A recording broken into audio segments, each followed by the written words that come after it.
Hey guys, Sprout here, welcome back to the channel. Brand new Naraka Bladepoint mobile video for you today. So as to follow on from the last video where I did melee weapons, all the different tiered ones according to the PC Naraka Bladepoint Pros, the ones that the tier from worst to least.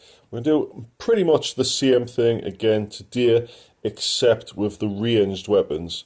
Now, Naraka Bladepoint is, of course, a melee-focused game, and the ranged weapons are mainly there for secondary. So, for instance, if you want to, fire at someone in the distance, or ambush them from a tree or something, shoot them as they go past, or just whittle them down when they're fighting somebody else. These are, like, the weapons you use for that, instead of, like, a main weapon. I know you can use a couple of them in close range, but chances are, if someone's decent with a sword or a spear or something, they're going to take you out with it rather than, you gun them down. Unless, I don't know, maybe you've got it fully upgraded and they're just like, they've been AFK for most of the match. You never know, something like that might happen. But at top tier, guys, you're going to rely on your melee weapons, and your ranged are more of a secondary and completely optional if you want to use them.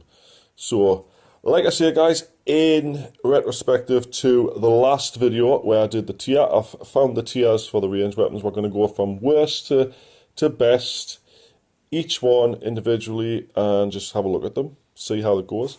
So without further ado, guys, if you do us a massive favour and like the video before we start, I do appreciate it. Let's get straight into it.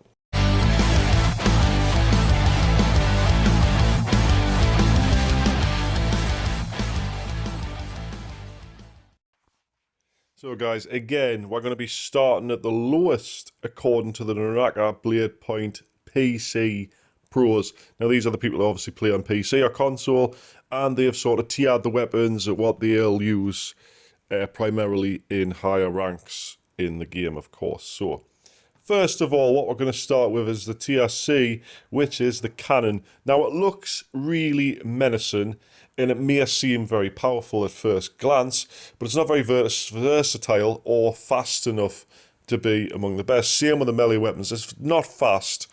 Might do high damage, but chances are you're going to fire a shot off, then have to quickly swap to something else, because it's not very fast whatsoever.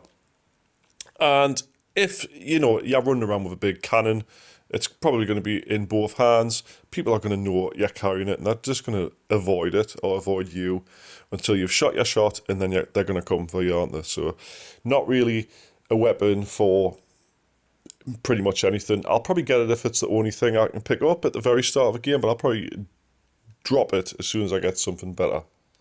Now, next we've got the Flamebringer. Now, as the name suggests, it is in fact a flamethrower. Now, I'm not going to lie, right? Even if it's a B tier and it's not very good, I'll probably just use it for the memes.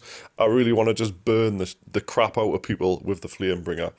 Now, it doesn't require a charge apparently, which is very handy, but the damage and the range are very limited to really have a high rank. So obviously you're going to have to use it in melee range, which is kind of stupid if you ask me, because you're just gonna get killed by someone with a fast sword or a dagger or something. You trying to blast them with flames while they're just chipping away at you is not going to be very good. Now, next in the same tier, guys, we've got the Swarm.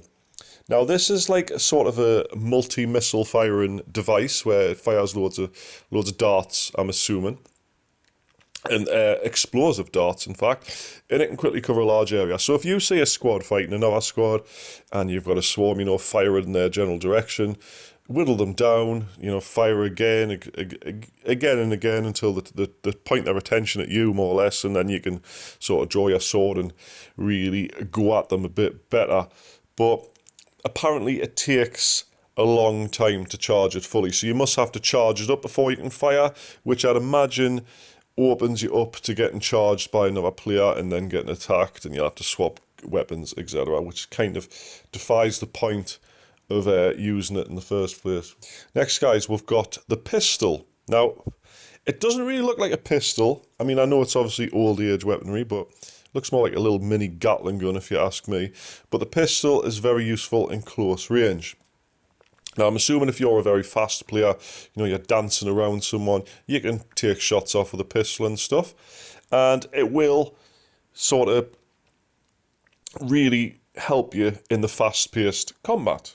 So the only problem is it's got a slow reload speed, and it does reduce your movement speed while you're shooting it. So that's why it hasn't ranked quite so high up, but it is quite versatile. Now, next in this A tier is the crossbow.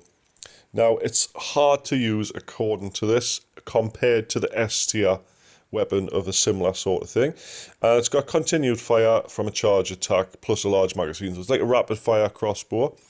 And it sounds quite cool, but it's not ranking pretty high. There is people that prefer other weapons.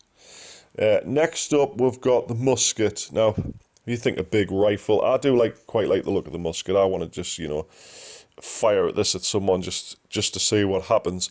But it requires charge time to really charge it up. And it's good for sniping people. So if you're a sniper in other games, you're going to like the musket, just take a long range bang at someone. And it deals less damage than a fully charged next weapon that I'm about to mention. So like I say, this is an S tier, the musket, but the top S tier is, of course, the bow. Now, it depends on the situation. It's saying the bow, the musket, or maybe the crossbow to see which one gets the best top spot. But they have ranked the bow at the top because it's got twice as much range as the crossbow. And you just, one successful hit from a charged bow's attack can do a lot of damage, especially if you hit them in the head. So you manage to get it to a perch up the top, sniping perch, whatever. You charge up the shot, you fire it, you hit someone in the head, you might even take them out in one shot. You might not even have to draw your sword. But obviously, like I say, guys, this is, of course, a melee-focused game. Chances are, if you're firing at someone with a bow and they're not paying attention, it's their own fault. I'd imagine the top tier players are going to be paying attention to bows coming in to hit them from long range. So it is the strongest range weapon, but it might not be, obviously, the best go-to completely all the time. Everyone will have their own different opinion of which weapon they prefer. Anyway, guys, that has been the ranged weapons up to now. These will probably come to mobile. Now, like I say in the last video, I can't guarantee all of these will be in the first initial release of mobile Naraka Bladepoint, but you never know, they might all be in, and we don't know exactly what the tier listing will be on mobile as well, as that can also change. So anyway, guys, be sure to like the video if you have enjoyed it, and make sure you subscribe for future Naraka Bladepoint mobile videos, as I will be covering quite a lot. Hopefully I do indeed get onto the beta test and I can get a lot of footage to pump out some guides and gameplay and stuff for you. So anyway, thanks so much for watching, guys, and I will see you in the next one. Bye bye for now.